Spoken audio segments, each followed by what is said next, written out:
ফিলিস্তিন জিন্দাবাদ।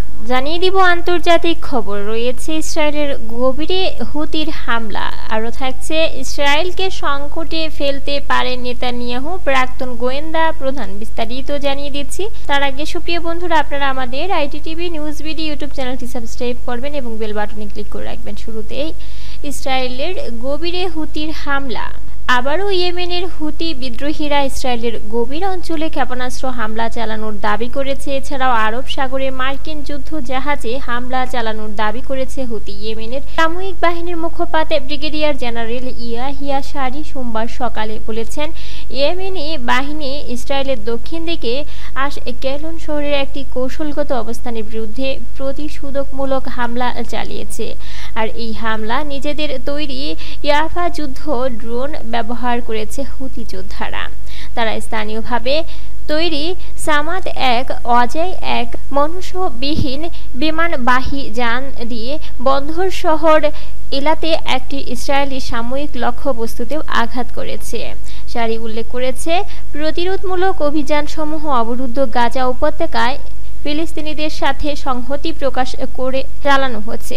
তারা ইসরায়েলি গণহত্যামূলক যুদ্ধ বন্ধ না হওয়া পর্যন্ত এই অভিযান অব্যাহত রাখবে। এদিকে আরও জানিয়ে দিচ্ছি, ইসরায়েলকে সংকটে ফেলতে পারেন Netanyahu. Israel security agency is এর প্রাক্তন পরিচালক এবং নৌবাহিনীর প্রাক্তন কমান্ডার ইন চিফ আমি আইলুন বলছেন, ইসরায়েলের প্রধানমন্ত্রী বেনিয়ামিন নেতানিয়াহুর দেশের নিয়ন্ত্রণ ও ভারসাম্য ব্যবস্থা নষ্ট করার পদক্ষেপের কারণে ইসরায়েল তীব্র রাজনৈতিক সংকটের মুখোমুখি হতে পারে।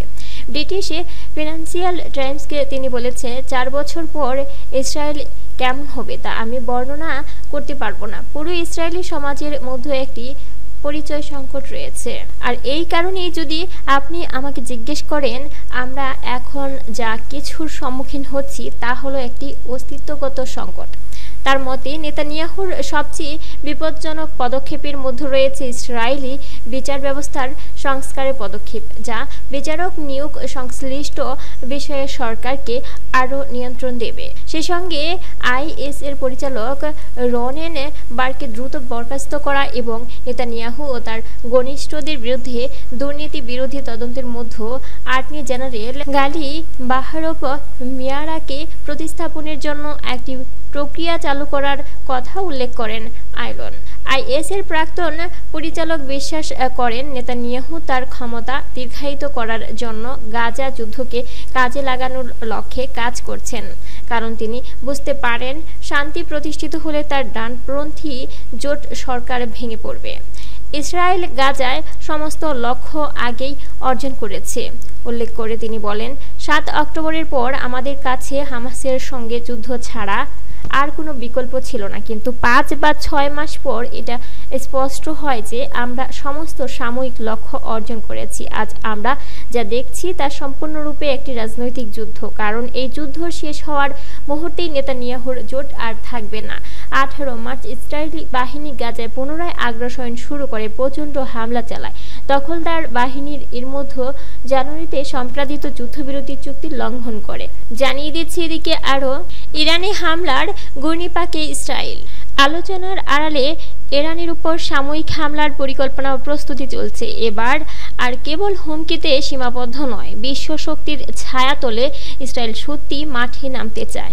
যুক্তরাষ্ট্র থেকে আসা 9টি বিশাল ট্রান্সপোর্ট বিমানে করে ইসরায়েলে এসে পৌঁছেছে বাংকার বিধ্বংসী বোমা, যেগুলো মূলত ইরানের মাটির গভীরে থাকা পরমাণু স্থাপনাগুলোকে টার্গেট করে আনা হয়েছে বলে ধারণা করা হচ্ছে। ইসরায়েলি গণমাধ্যমের দাবি, আগামী মাসের মধ্যেই ইরানে হামলার প্রস্তুতি প্রায় সম্পন্ন করেছে নেতানিয়াহুর বাহিনী। এই হামলা হবে যুক্তরাষ্ট্রকে সরিয়ে রেখেই, তবে ওয়াশিংটনের পরোক্ষ সম্মতি যে রয়েছে তা বোঝা যাচ্ছে এত বড় অস্ত্র সজ্জা সরবরাহের মধ্য দিয়েই।